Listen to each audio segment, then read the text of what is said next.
హరిగారు, వాస్తుకి సంబంధించి మన ఛానల్లో మనం ఇస్తున్న వీడియోస్ కానివ్వండి, మీరు చెప్తున్న విధానానికి కానివ్వండి, మంచి స్పందన లభిస్తుంది. అది నిజంగా శుభ పరిణామం అని చెప్పొచ్చు. మంచి కార్యక్రమాలు చేస్తున్నాం కాబట్టి. అయితే చాలామంది అడుగుతున్న విషయం ఒకటేమిటి అంటే, కామెంట్ బాక్స్‌లో కూడా చాలా వరకు వచ్చిన ఆహ్, ఇన్ఫర్మేషన్ ఏమిటి అంటే, మేము అసలు అసలైన వాస్తు వాళ్ళని మేము ఎలా కనిపెట్టాలి హరిగారు? ముందు ఆ విషయం చెప్పండి మాకు అని అడుగుతున్నారు. సో, నిజమే అనిపించింది నాకు కూడా. అంటే చాలామంది ప్రపంచంలో అసలు ఏది ఒరిజినల్, ఏది డూప్లికేట్ అనేది మనం వస్తువుల విషయంలో, తినే పదార్థాల విషయంలోనే తెలుసుకోలేకపోతున్నాం. ఇంక వ్యక్తుల విషయం ఎలా కనిపెడతాను కష్టం. చెప్పండి. సో, వాళ్ళని ఏ ఏ క్వెషన్స్ వేయొచ్చు ఒకవేళ వచ్చి మాకు వాస్తు తెలుసు అనే వాళ్ళకి? మీరు మీ ఎక్స్‌పీరియన్స్‌లో చెప్పండి. ఎలాంటి క్వెషన్స్ వల్ల వీళ్ళకసలు వాస్తు తెలుసో తెలవదనేది మనం తెలుసుకొని ముందుకెళ్ళే అవకాశం ఉంటుంది? చాలా సింపుల్‌గా కనిపెట్టొచ్చండి. హ్మ్. ఒరిజినల్ శాస్త్రం పాటించే వ్యక్తులైతే, మొట్టమొదటిగా వాళ్ళు ఎక్కడ నేర్చుకున్నారు? హ్మ్. ఒకటో పాయింట్.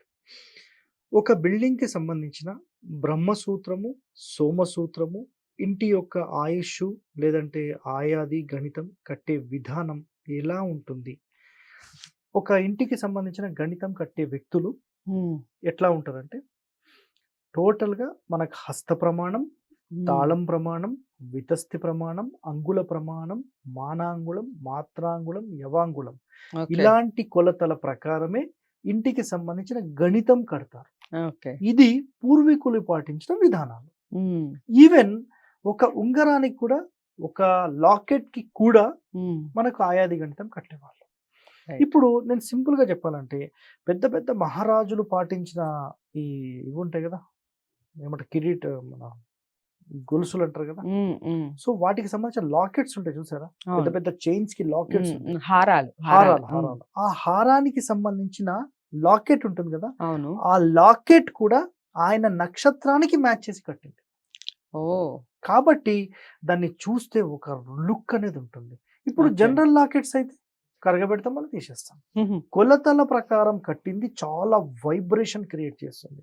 ఓకే. అందుకనే దేవుళ్ళకు చేసే ప్రతీదీ ఇలాంటి వైబ్రేషన్‌తో జనరేట్ చేస్తారు. హ్మ్. హ్మ్. సో, మనకిక్కడ ఏందంటే, ఎవరైతే వాస్తవాలు వచ్చిండ్రో మాక్సిమం ఇప్పుడు సమాజంలో ఏమవుతుందంటే, హ్మ్. ఏదో పుస్తకాలు దొరుకుతున్నాయి మనకు. ఆ హ్మ్. పుస్తకాలు చదువుతున్నారు. ఒక్కొక్కరు అంటే వచ్చేస్తున్నారు ఇక్కడ మార్కెట్‌లోకి. ఏమవుతుందంటే, ఒక 500 మా వాస్తు ఆయన 500 తీసుకుంటాడండి. రూ. 1000 తీసుకుంటాడు. ఎంత తీసుకుంటాడనేది నాకు అవసరం లేదు. ఓకే. ₹1,00,00,000 తీసుకుంటాడా? తర్వాత నాకవన్నీ అవసరం లేదు. ఒకటి, వాళ్ళకు తెలిసిన ఫస్ట్ పాయింట్ ఏముండాలంటే, ఒక ఇంటి మధ్య సూత్రాలు ఓపెన్ ఉన్నాయా? లేవా? ఓకే. ఇవి చెప్పగలగాలి. అంటే ప్లాన్ హ్మ్. ఇచ్చేవాళ్ళు గాని, మిగతా ఎవరు గాని, అసలేమిటి మధ్య సూత్రం అనేది కూడా చెప్పగలగాలి. ఒక బిల్డింగ్ మొత్తానికి మధ్య సూత్రాలు ఓపెన్ ఉండాలి. హ్మ్. ఇంటికి సంబంధించిన 4 దిక్కుల్లో ద్వారాలు గాని, కిటికీలు గాని ఖచ్చితంగా పూర్వీకులు పెట్టేవాళ్ళు. రైట్. పూర్వీకులు పెద్ద పెద్ద రాజభవంతులు, లేదంటే రాజులాగా ఉన్నవాళ్ళు, లేదంటే కమాండింగ్ పొజిషన్‌లో ఉన్న వాళ్ళ ఇండ్లు గమనిస్తే హ్మ్. 4 సెంటర్స్ ఓపెన్‌లో ఉంటాయి. రైట్. ఒకవేళ ఒక సెంటర్ ఓపెన్ ఉంటే మిగతా 3 కిటికీలుంటాయి. సెంటర్‌లోనే ఉంటాయి. ఓహ్! ఎవరైతే ఈశాన్య ద్వారాల గురించి మాట్లాడారో హ్మ్. హ్మ్. వాళ్ళకి వాస్తు రాదు అని చాలా సింపుల్‌గా చెప్పేసి. చాలా సింపుల్. ఓకే. ఏ శాస్త్రంలో కూడా హ్మ్. ఈశాన్య ద్వారం గురించి లేదు. ఓకే. ఈశాన్యంలో 2వ స్థానంలో ద్వారం పెట్టాలని ఉంది.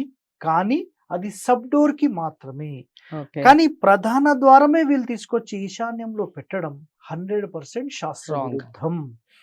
మేము అదే ఫాలో అవుతాం. మీ కర్మ నాకెందుకు? రైట్. పెట్టుకోండి అంటాను. రైట్. నాకెందుకు? సో నేనెక్కడ గొడవ పెట్టుకుంటా కూర్చుంటాను.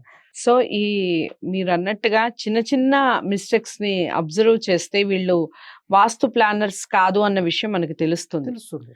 ఇంకా ఏ విషయాలు? అంటే ఇప్పుడు మీరన్నట్టుగా ఈ ప్రధాన ద్వారం ఒక విషయం క్లియర్‌గా చెప్పారు.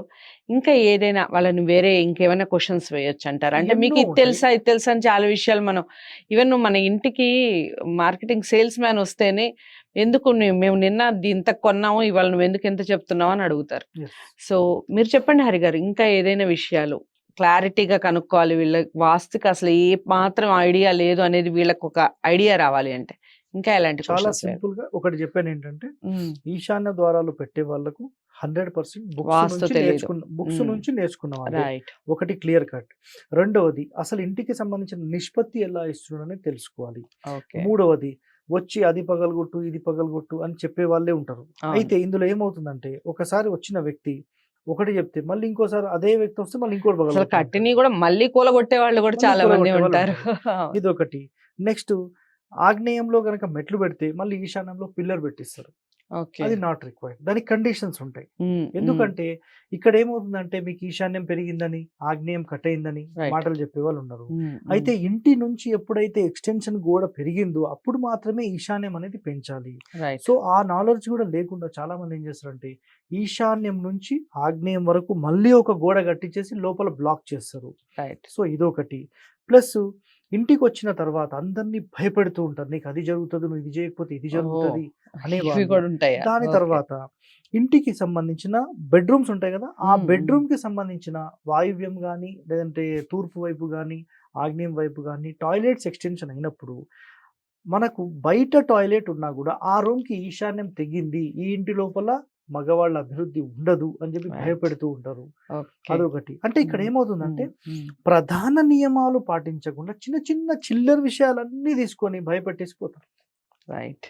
ఇది ఇంకా ఇంకా కొంతమంది ఏం చేస్తారంటే మేము మా తల్లిదండ్రుల నుంచి నేర్చుకున్నాం, మా అవును. తాత ముత్తాతలు మొత్తం ఇది కూడా చాలా స్థాపత్య మంది వేదమే వాడుతూ ఫాలో ఉంటారు. అవుతున్నాం అనే మాట మాట్లాడి వీళ్ళందరూ ఏం చేస్తారంటే మిగతా వాళ్ళందరూ ఫేకు, మాకు మాత్రమే ఒరిజినల్ శాస్త్రం వచ్చు అని చెప్పి ఇక మార్కెట్లో ప్రచారం చేసుకుంటూ తిరుగుతుంటారు. వాళ్ళ మీద బండలేసుడు, వీళ్ళ మీద బండలేసు, ఇట్లాంటి వాళ్ళు కూడా ఉంటారు మాకు. రైట్. సో చాలా చక్కగా చెప్పారు. దొంగల్ని ఎలా పట్టుకోవాలి అనటానికి అసలు నిజంగా రీజన్ ఏమో ఇది. చాలా అంటే చాలా క్లియర్‌గా ఎక్స్‌ప్లెయిన్ చేశారు హరి గారు. చాలా మంది అండి, నేను కూడా చాలా మందిని చూస్తూ ఉంటాను. మాకు వాస్తు గురించి ప్రతి ఒక్కళ్ళు మాట్లాడేవాళ్ళే. ఈ మధ్య కాలంలో అయితే ఈ 4 రోజులు పోతే నేను ఏదన్నా చెప్పినా గానీ నువ్వు మాట్లాడుతున్నారు మీరు కూడా అనొచ్చేమో. అంటే నేను వీడియోస్ చేయడం కాదు, ఇంట్లో ఏదైనా చిన్న చిన్న మార్పులు చెప్తూ ఉంటే వీడియోస్ వల్లనే హరి గారు చెప్పడం వల్లనే నాకు కాస్త అవగాహన అనేది వస్తూ ఉంది. మీకు ఎంతవరకు వస్తుంది అవగాహన? మీరు ఎంతవరకు నేర్చుకుంటున్నారు? మీరు ఎంతవరకు పాటిస్తున్నారు? విషయాలన్నీ కామెంట్ బాక్స్‌లో తెలియచేయండి. తప్పకుండా పాటించండి. డౌట్స్ ఏమన్నా ఉంటే కూడా కామెంట్ బాక్స్‌లో తెలియచేయండి. హరి గారిని మీట్ అవ్వాలి అనుకుంటే స్క్రీన్ మీద కనపడే నెంబర్‌కి కాల్ చేయండి. నచ్చింది కదా వీడియో? తప్పకుండా లైక్ చేసి షేర్ చేస్తారా మరి? ఛానల్‌ని కూడా సబ్స్క్రైబ్ చేసుకోవడం మర్చిపోవద్దు. మరో మంచి వీడియోతో, మరో మంచి టాపిక్‌తో హరి గారితో మళ్ళీ కలుస్తాను. నమస్తే.